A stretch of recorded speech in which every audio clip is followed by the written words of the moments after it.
भगवत गीता अध्याय 12 भक्ति योग। दोस्तों, भगवत गीता के अध्याय 12 में श्री कृष्ण ने भक्ति योग के बारे में बताया है। आज मैं आपको भगवत गीता के अध्याय 12 को सरल हिंदी भाषा में सुनाने जा रही हूँ।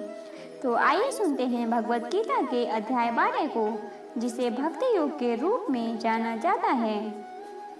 अर्जुन बोले, जो अनन्य प्रेमी भक्तिजन पूर्वोक्त प्रकार से निरंतर आपके भजन ध्यान में लगे रहकर आप सगुण रूप परमेश्वर को और दूसरे जो केवल अविनाशी सच्चिदानंद घन निराकार ब्रह्म को ही अति श्रेष्ठ भाव से भजते हैं, उन दोनों प्रकार के उपासकों में अति उत्तम योग वेदता कौन है? श्री भगवान बोले, मुझ में मन को एकाग्र करके निरंतर मेरे भजन ध्यान में लगे हुए जो भक्तजन अतिशय श्रेष्ठ श्रद्धा से युक्त होकर मुझ सगुण रूप परमेश्वर को भजते हैं, वे मुझको योगियों में अति उत्तम योगी माने हैं।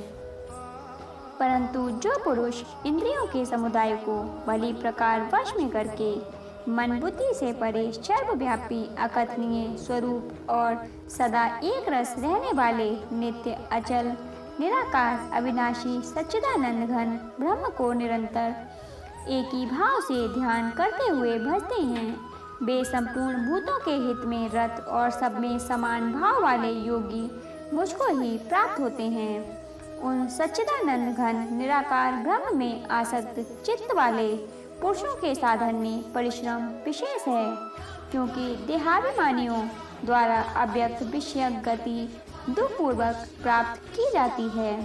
परंतु जो मेरे परायण रहने वाले भक्तजन संपूर्ण कर्मों को मुझ में अर्पण करके मुझ सगुण रूप परमेश्वर को ही अनन्य भक्ति योग से निरंतर चिंतन करते हुए भजते हैं।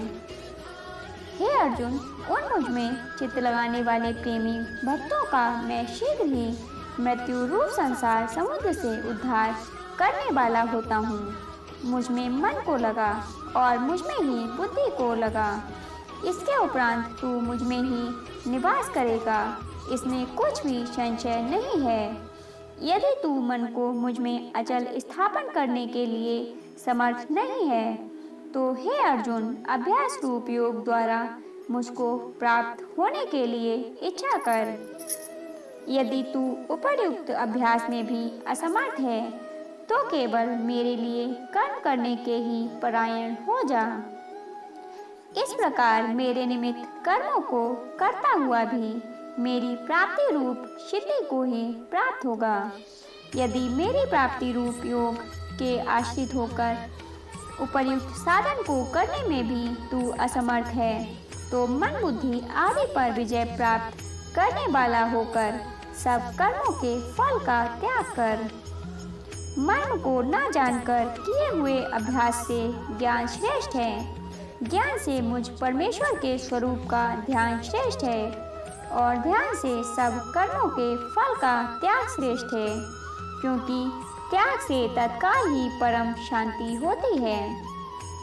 जो पुरुष सब भूतों में द्वेष भाव से रहित, स्वार्थ रहित, सबका प्रेमी और हेतु रहित दयालु है तथा ममता से रहित, अहंकार से रहित, सुख दुखों की प्राप्ति में सम और क्षमावान है, अर्थात अपराध करने वाले को भी अभय देने वाला है, तथा जो योगी निरंतर संतुष्ट है, मन इंद्रियों सहित शरीर को वश में किए हुए है और मुझ में दृढ़ निश्चय वाला है, वह मुझ में अर्पण किए हुए मन बुद्धि वाला मेरा भक्त मुझको प्रिय है, जिससे कोई भी जीव उद्वेग को प्राप्त नहीं होता और जो स्वयं भी किसी जीव से उद्वेग को प्राप्त नहीं होता, तथा जो हर्ष, अमर्ष, भय और उद्वेग आदि से रहित है, वह भक्त मुझको प्रिय है। जो पुरुष आकांक्षा से रहित, बाहर भीतर से शुद्ध, चतुर, पक्षपात से रहित और दुखों से छूटा हुआ है, वह सब आरंभों का त्यागी मेरा भक्त मुझको प्रिय है।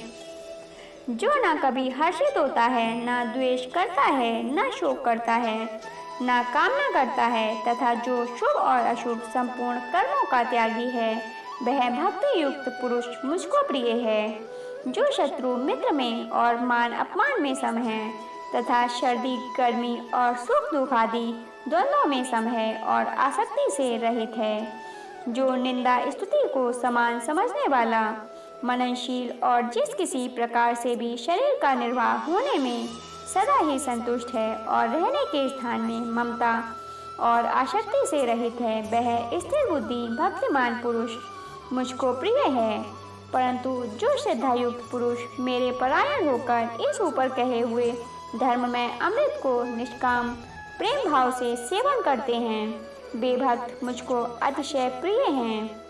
तो दोस्तों, आज हमने भगवत गीता के 12वें अध्याय को सुना। अब हम मिलेंगे इसके 13वें अध्याय के साथ।